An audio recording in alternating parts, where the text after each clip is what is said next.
la séquence avait provoqué une vive polémique. Invité sur le plateau de BFM TV le 8 février 2022, Gérald Darmanin avait dérapé face à Apolline de Malherbe. La journaliste demandait alors au ministre de l'Intérieur si le gouvernement ne s'était pas réveillé un peu tard, avec l'annonce par Emmanuel Macron d'une loi sur la sécurité intérieure dans les derniers mois du quinquennat. Gérald Darmanin avait alors critiqué une présentation très rapide et un peu populiste. Non mais ne vous vexez pas, calmez-vous, madame, ça va bien se passer, avait-il ensuite lancé à Apolline de Malherbe. Des propos jugés sexistes, misogynes et condescendants par nombreux.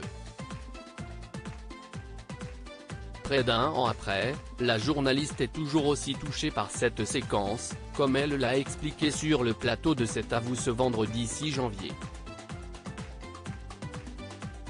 Je vais être honnête avec vous, quand je la vois, je suis toujours assez surprise. Pour moi, c'était totalement imprévu, même presque animal. Je ne sais pas comment dire ça. A commencé Apolline de Malherbe.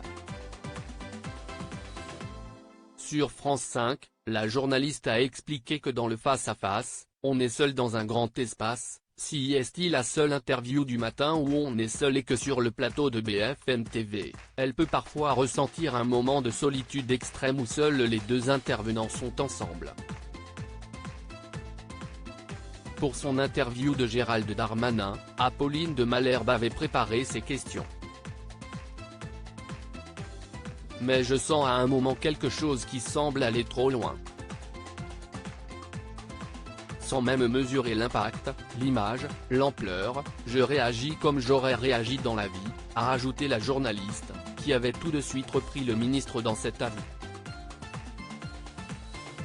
Apolline de Malherbe, je ne suis surprise moi-même, je pense qu'il ne le ressent pas. Encore aujourd'hui, on m'en parle quasiment tous les jours. Des femmes de tous âges, tout milieu, tout moment me disent, vous avez exprimé quelque chose ce jour-là que j'aurais aimé dire. Je ne suis surprise moi-même, a conclu Apolline de Malherbe. Quelques jours après ce dérapage en plein direct, Gérald Darmanin s'était justifié. Invité de LCI, le ministre de l'Intérieur avait expliqué pratiquer des débats avec des journalistes et des citoyens durant lesquels il aurait décidé de répondre sur le même ton que celui employé par ses interlocuteurs. J'ai trouvé que le ton de votre consoeur était extrêmement agressif. Quiconque regarde l'intégralité de ce moment de télévision le verra sans aucun doute, avait-il ajouté. On gagne tous à être plus calme quand on a quelqu'un en face de soi qui manifestement n'a pas envie de commencer cette interview comme ça.